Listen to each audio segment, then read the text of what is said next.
신라와 당 연합군의 백제는 660년 멸망하게 된다.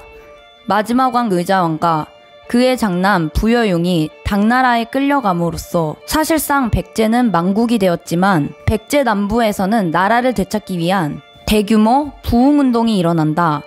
백제는 평소 혈맹관계였던 외에게 긴급 지원군을 요청하자 외는 자신의 총력을 다해 백제에게 물자와 군사 지원을 약속한다.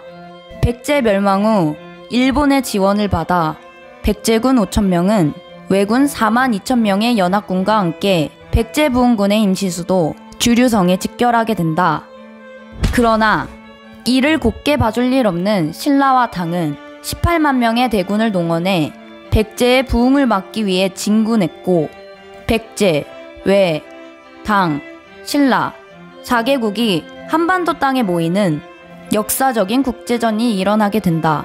초기 백제 부흥군의 기세는 하늘을 찔렀는데 백제 부흥군이 당군이 주둔했던 사비성을 거의 함락했을 뻔했고 백제 부흥군이 수복한 백제성도 200여 개에 달했기 때문이었다.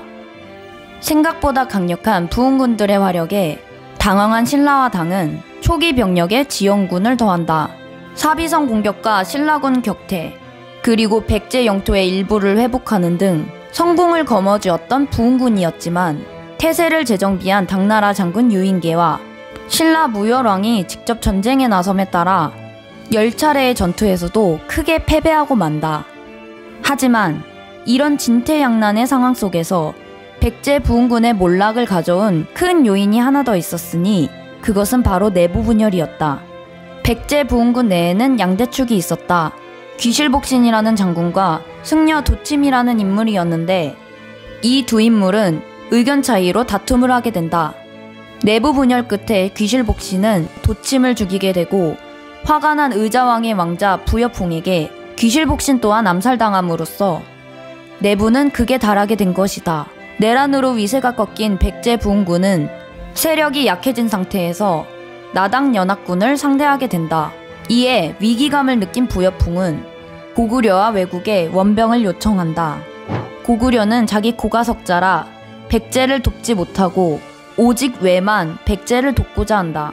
백제 부흥군은 왜의 구호에 힘입어 백제의 주류성을 점령하게 되는데 이런 백제를 막기 위해 해상에는 당의 170척의 배와 육지에는 당의 군대와 신라의 문무대왕이 오고 42,000명의 왜군 또한 백제를 돕기 위해 한반도에 상륙한다. 왜의 기병은 초기에는 호기롭게 당과 신라를 막았으나 참패를 당하게 된다. 그래서 이날 주류성 부근 백강에 직결해 있던 왜군 1,000척의 배 중 400척이 불타 백총강에는 하루 종일 불이 꺼지지 않게 되었다고 한다. 멸망한 백제를 일으키기 위해 백제 유민들이 중국 역사상 최고 병력이었던 당나라와 신라에 맞서 사력을 다해 싸웠던 백제와 왜의 전투. 백강 전투의 말로는 참패로 끝났지만 이 백강 전투는 왜에게 새로운 기회로 찾아오게 된다. 과연 왜는 어떻게 이 위기를 이겨나갈 수 있을까? 그리고 한반도 땅에 남겨진 신라와 당의 운명은 어떻게 될까?